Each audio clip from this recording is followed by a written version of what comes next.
Let's go back in time 4.7 million years ago. Our planet was a wild place. The Earth looked very different back then. Africa, the birthplace of humankind, was covered with open grasslands, scattered forests, and rivers full of crocodiles and hippos. The climate was warmer and wetter than today, so lots of wildlife thrived.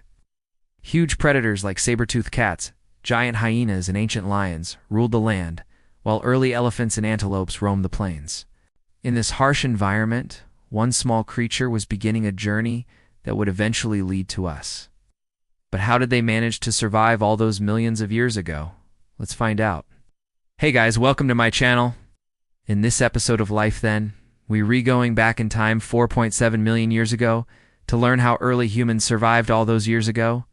And stick around until the end of the video, because there are some interesting things that will blow your mind. Chapter 1. The world 4.7 million years ago. First off, let's talk about the world they lived in. Forget cars, houses, and phones. No way. Back then, the world looked nothing like today. There were no iPhones, no skyscrapers, or even roads. Life was all about surviving and finding food. Africa was a mix of open grasslands and scattered forests. Animals like lions, hyenas, hippos, and crocodiles lived near rivers and lakes. Imagine the sound of lions roaring at night or crocodiles lurking in the water. That was their world. It wasn't like today with different countries and borders. Back then, it was all wild. But you know what? Even with all the wild animals and no fancy stuff, it was still pretty amazing. There were huge herds of animals everywhere and plenty of plants and fruits. It was just a bit scary. Chapter 2. Who were our ancestors? So, who were these tough ancestors of ours? Well, they were our direct ancestors, but not as you know us today. They weren't building spaceships or anything like that. They were much simpler. These little guys were part of a group called Australopithecus anamensis. They were small, only about 4 to 5 feet tall, and kind of looked like apes. But don't be fooled. They were our ancestors. Their brains were only about 370 to 400 cubic centimeters, which is smaller than a chimpanzee's brain. For comparison, an average human brain is around 1,300 cubic centimeters. Now here's the big thing. They walked upright on 2 legs. Scientists call this bipedalism. It was a huge deal because it meant they could walk long distances, see over tall grasses, and most importantly, use their hands. This change alone made them special compared to other animals. Imagine being able to walk on 2 legs. It made their lives much easier, especially when it comes to finding food. Chapter 3. Daily survival.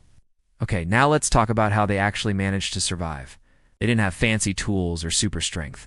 They were just regular, everyday creatures trying to make it. Food.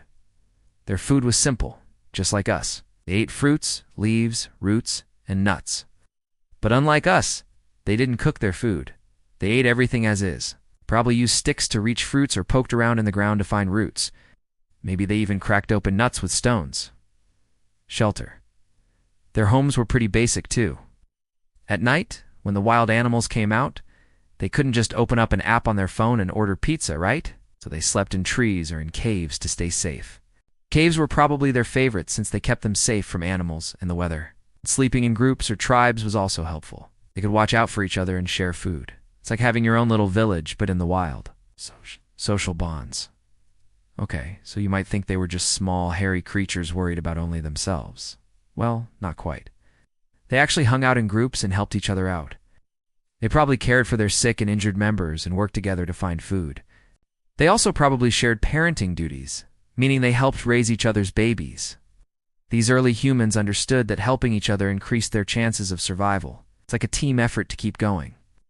Chapter 4. Dangers and challenges. Life for our ancestors wasn't all sunshine and rainbows. There were lots of scary things around every corner. Let's face it, they weren't superhumans. They were just regular folks trying to make it in a rough world. Predators. Oh boy, the predators back then were something else. There were saber-toothed cats with their super sharp teeth, giant crocodiles lurking in the water, and powerful hyenas ready to steal their food. It must have been terrifying. Just imagine the sound of those hyenas laughing while they try to steal your dinner.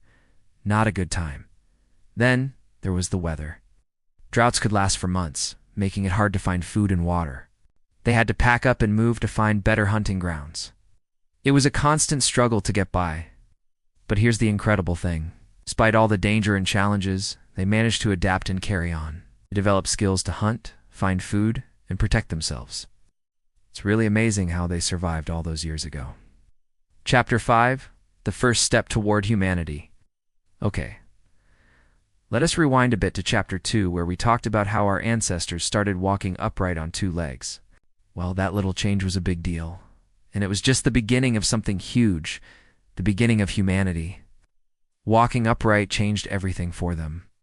It meant they could carry food, use tools, and travel long distances. It opened up a whole new world of possibilities. Living in groups or tribes also helped them do amazing things. Working together, they could take care of each other, share knowledge, and even defend themselves against those scary predators. And guess what? All these changes happened over many, many years. It wasn't like one big leap. It was a slow, steady climb toward becoming us. They might have looked like regular apes, but they were on a path to greatness. Thanks to their ability to walk upright, use tools, and work together, they were on their way to becoming the first humans. It's kind of like watching the first steps of a baby learning to walk. It might seem small, but it's a big deal. Those early humans took their first steps towards civilization, culture, and all the incredible things that came after. Think about it. Because they dared to stand up tall, we can use computers, smartphones, and even go to space. Because they learned to work together, we can build houses, schools, and hospitals. If it wasn't for those brave souls from 4.7 million years ago, we wouldn't be here today. They were the pioneers, the trailblazers, who showed us the way. And that's the story of how early humans survived 4.7 million years ago. Tale of courage, adaptation, and the will to survive. They faced danger, harsh weather, and wild animals, but they never gave up. What's amazing is that because of their struggles and adaptations, we're here today enjoying all the comforts and advancements of modern life.